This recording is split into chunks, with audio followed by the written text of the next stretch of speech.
Welcome to the deep dive.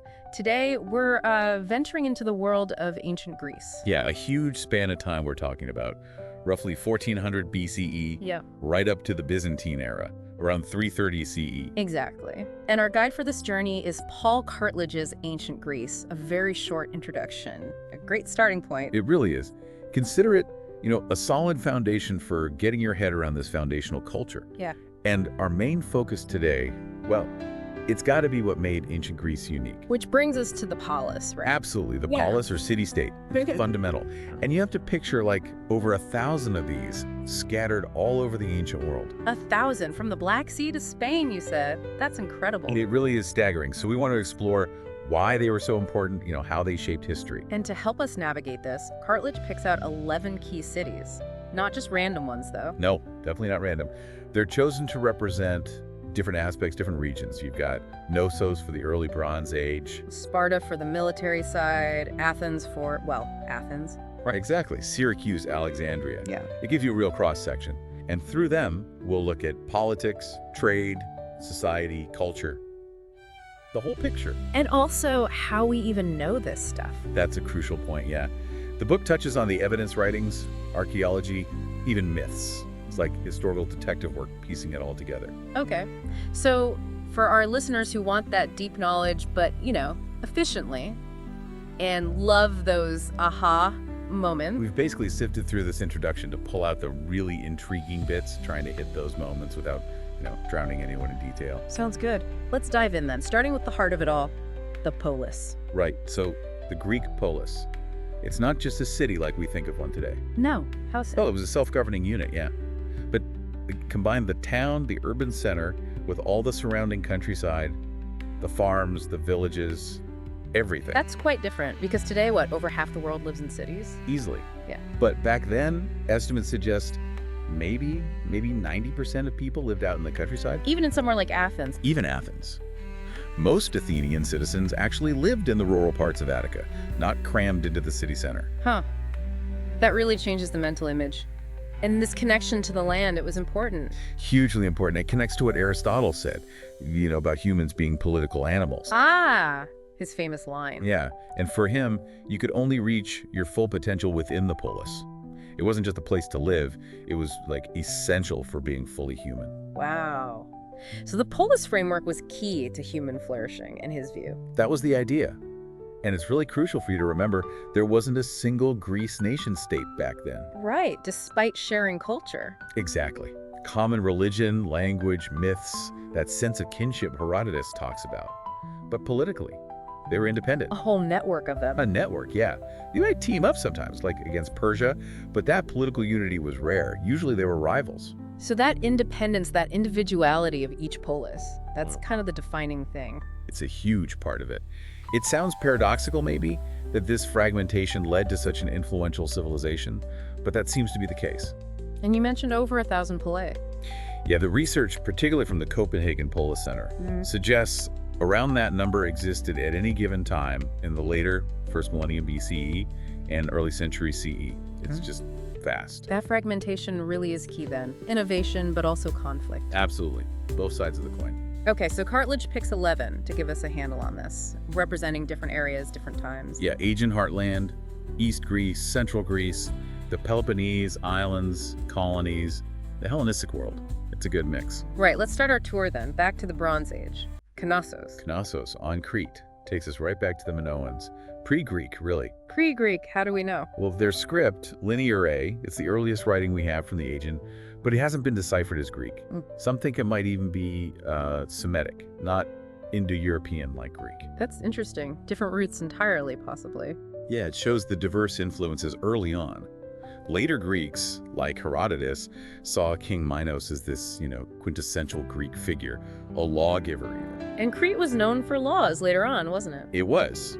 But Cartledge warns us not to just draw a straight line from that myth history of Minos to the reality of the Minoan palace civilization. So different worlds, basically. The Bronze Age palace and the later Greek polis. Fundamentally different, yeah. Material culture, politics, ideology. But Crete remained important after the Bronze Age. It was fertile ground for early polis developing in the Dark Age and Archaic periods. And Knossos itself revived later. It did as a Hellenic city. There's even evidence of a pact around 450 BCE linking it with Telesis and Argos back on the mainland. Argos. Wasn't there a theory Argos founded this later Knossos? Yeah, possibly during the Dark Age, after Argos itself became Dorian.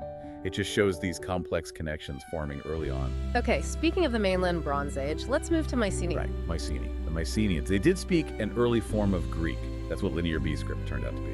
Okay, so they were Greek linguistically. Linguistically, yes, but their civilization, heavily influenced by the Near East. Egypt, Syria, Iraq. You can see that in the architecture. Definitely. The Lion Gate at Mycenae, it echoes Hittite or Babylonian styles. And those famous beehive tombs, they show a similar sort of monumental ambition to the Egyptians. And the Linear B texts themselves, not exactly epic poetry, right? No, mostly economic records, inventories, rations, that sort of thing. Preserved only because the palaces they were in burned down around 1200 BCE. So it tells us this Mycenaean culture was kind of a false start compared to the later Polis world. That's a good way to put it. And ironically, the Homeric epics, the Iliad, the Odyssey, which people often link directly to Mycenae, they actually highlight the gap. What later Greeks imagined Mycenaean times were like was quite different from the archaeological reality. Like a scale of things. Exactly. Homer's audience thought 50 slaves was a huge number for a king. A real Mycenaean palace, probably controlled hundreds, maybe thousands. And the walls of Mycenae, they thought giants must have built them. So Homer reflects a lost world, but maybe not accurately. What about the Trojan War itself? Well, archaeology confirms Troy Hisarlik was a real important place. But a 10-year siege, exactly as Homer describes, no definitive proof. Right. The epic is likely a product of centuries of oral tradition, shaped over time, remembering a lost world but not like a photograph. A big Greek coalition back then. Also probably unlikely given how fragmented things were after 1200 BCE. So epic poetry from the ruins, but not a faithful copy. A powerful idea. It really is. It reminds you about myth versus history. Okay. So moving out of the Bronze Age into the Dark Age and Archaic period, Argos. Argos. Yeah. Interesting transition here. Cartledge notes Homer called the Greeks Argives, or Achaeans, right? Before Hellenes became common. Yeah, it suggests Argos had some early prominence, and it's one of the longest continuously inhabited places in Greece. It actually seemed to benefit when Mycenaean Tiryns declined nearby. And then a new proto-city emerged. Around the 11th century BCE, yeah. And this coincided with an ethnic shift, the arrival of the Dorian Greeks. Ah, the Dorians, they became major players. Big time. They claimed Argos, Sparta, and Messene as key centers in the Peloponnese. And they spread out, maybe founding that Dorian Knossos we mentioned, across the Aegean too. So Argos rose to power in the 8th century. It did. Expanded its influence in the region, the Argolis, sometimes militarily, sometimes by basically replacing populations in smaller neighboring towns with its own people. Internal colonization, essentially. Pretty much.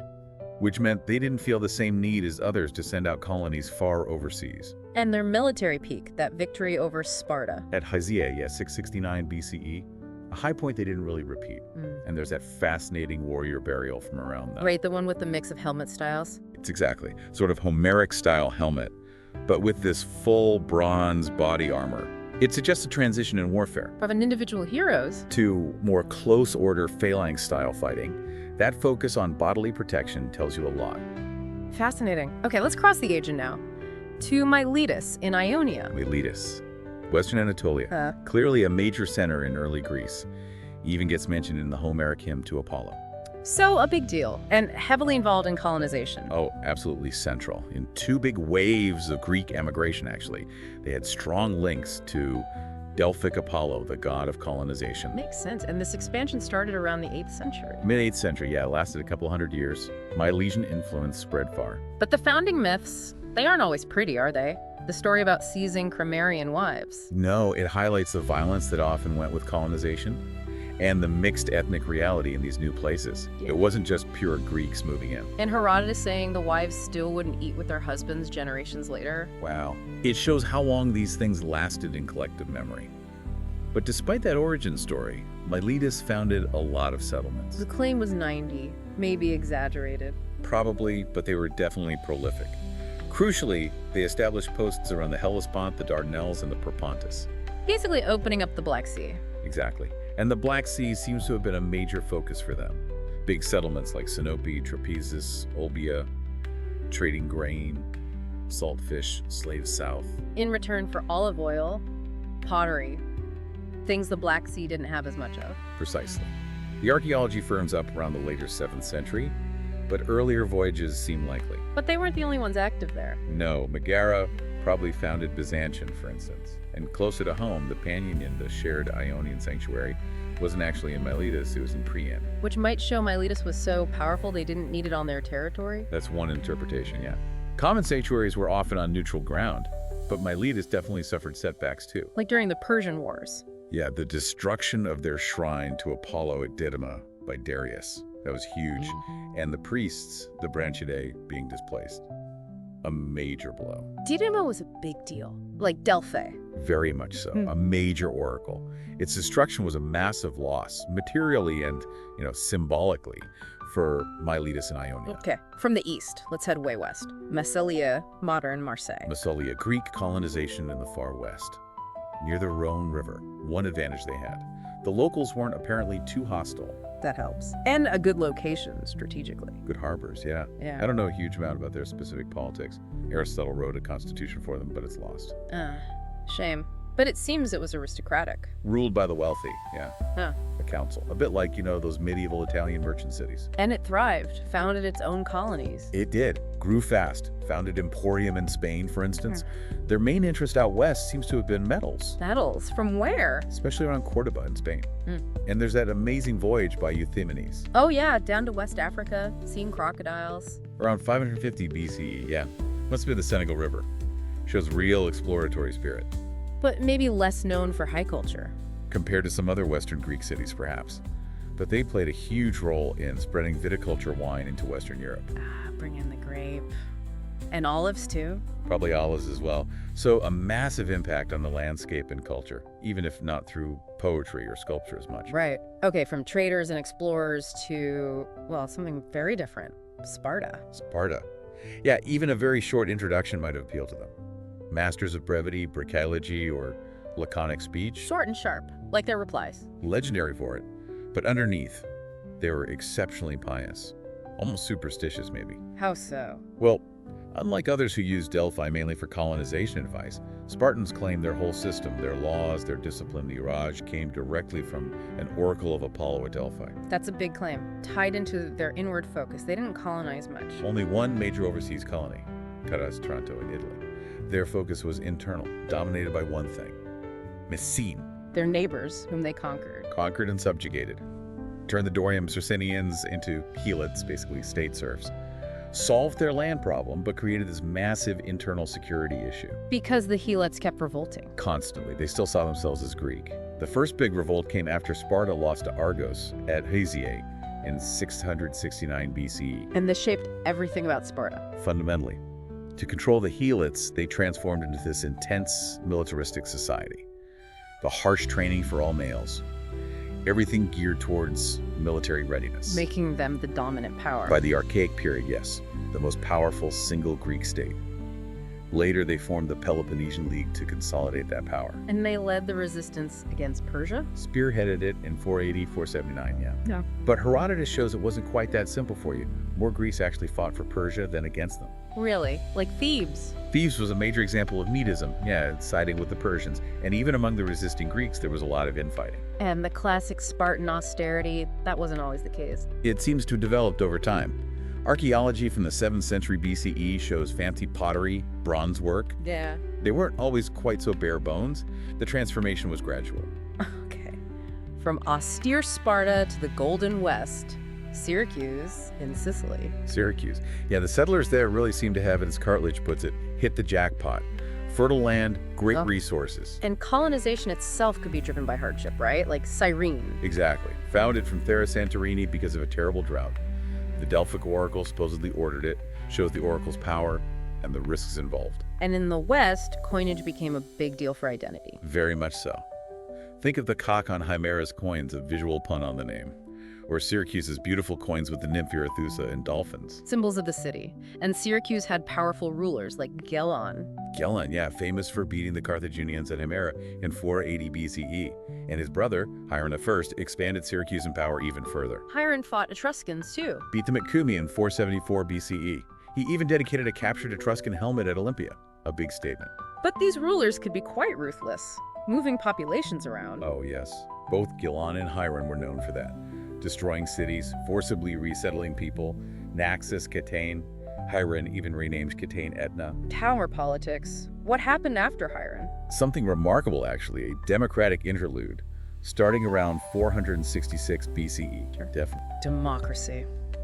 In Syracuse. Like, Like Athens. apparently so. It seems Athenian ideals might have influenced them quite quickly, and this period saw a flourishing of local culture, comedy, rhetoric. Figures like Gorgias. Epitarmus, Theseus, Corax, Gorgias. Yeah, big names in early rhetoric came from Sicily during this time. And Syracuse remained prosperous.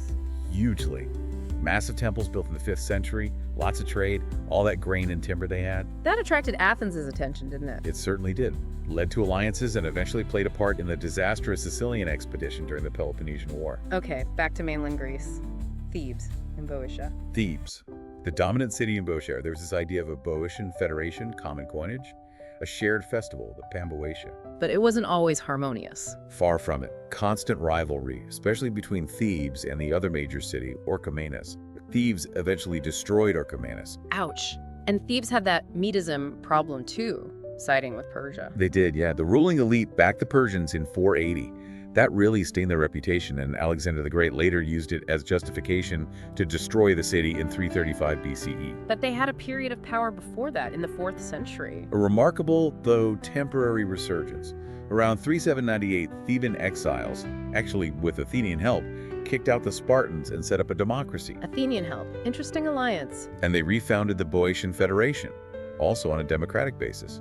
It was part of a wider democratic trend at the time, actually. And led by brilliant generals. Epaminondas and Pelopidas. Under them, Thebes briefly became the top power in Greece. They beat Sparta decisively. Founded Messene, right, Well- to keep Sparta down. Exactly. Founded Messene and Megalopolis in the Peloponnese, even influenced Macedon, the future Lycaon. Philip II was a hostage in Thebes for a while. He learned a lot there, presumably. You bet he did. Yeah. Which ultimately helped Macedon rise and eclipse Thebes and the other Greek cities. Philip's victory at Chaeronea in 338, that really marked the end of the independent polis era, in a way. Bringing us to a city that represents that new era, Alexandria. Alexandria in Egypt, founded by Alexander the Great. Not just another polis, it's a royal capital in a new kind of state, a territorial monarchy. So its laws, its coinage, applied to all of Egypt. Right. And significantly, Alexandria's coins were the first to regularly show the image of a living ruler. A big shift. But the polis idea itself didn't just vanish. Not at all. It remained vigorous. Greeks and Macedonians took the concept with them, founding polis-style cities as far away as Afghanistan. Iconum is the famous example. Wow. Central Asia. Did Greek culture really take root there? Well, the depth of Hellenization is debated, but they established Greek institutions, hero cults. The idea of the polis traveled.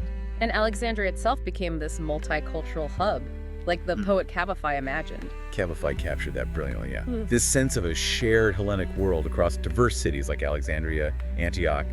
But it was also an era of conflict. Between Alexander's successors. Exactly. The Ptolemies in Egypt, the Seleucids in Asia, the Antigonids back in Greece, constantly fighting, until Rome eventually swallowed up most of that Hellenistic world. But Alexandria remained important culturally. Oh yes, a center of learning.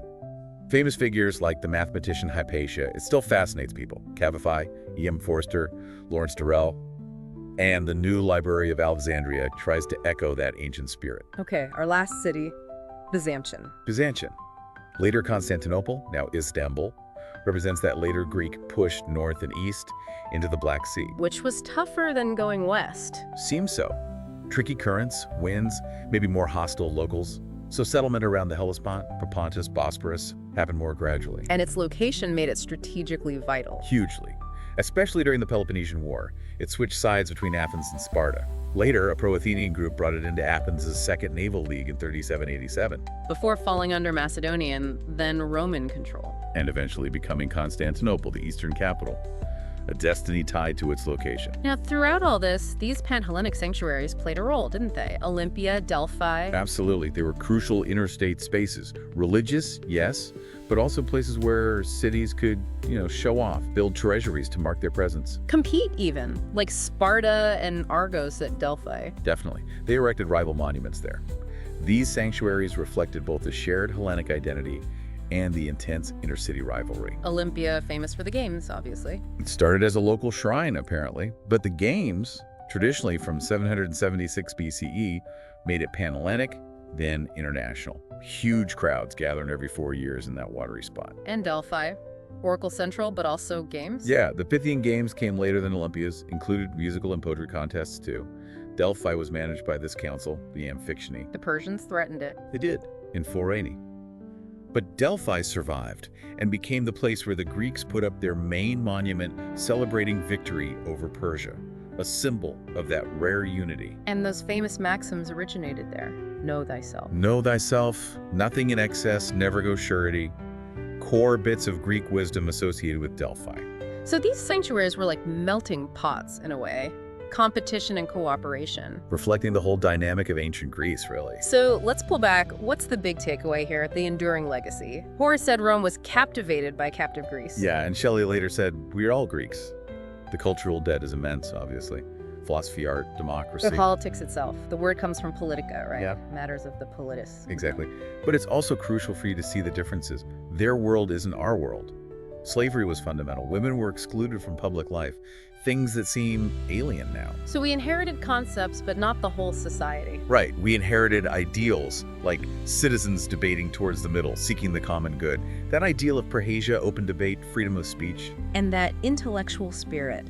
Know thyself. Socrates' unexamined life. That relentless questioning, yes. And that spirit of competition agonia that ran through everything. Studying them helps us understand both our roots and how different things could be. It forces you to examine your own world. Okay, wrapping up then. Key thoughts for you, our listeners. We've explored this incredibly vibrant, complex world of Greek city-states. Seeing their unique structures, their reach, their cultural impact, how they laid groundwork for so much in Western thought, despite often being at war with each other. Which leads to a final thought. Yeah, something for you to chew on. That very fragmentation we talked about. All those independent rival polis. It clearly caused conflict. But could it also have been the engine for all that innovation and achievement? By fostering competition, maybe? Perhaps. Could a single unified Greece back then have produced the same dynamic, diverse civilization? Or did the rivalry itself spark the creativity? Interesting question, something to ponder. And if your curiosity is sparked, definitely check out Paul Cartledge's Ancient Greece, a very short introduction. It's packed with more detail and great resources in the back timeline, glossary, the works. A perfect next step. Thanks for taking this deep dive with us today.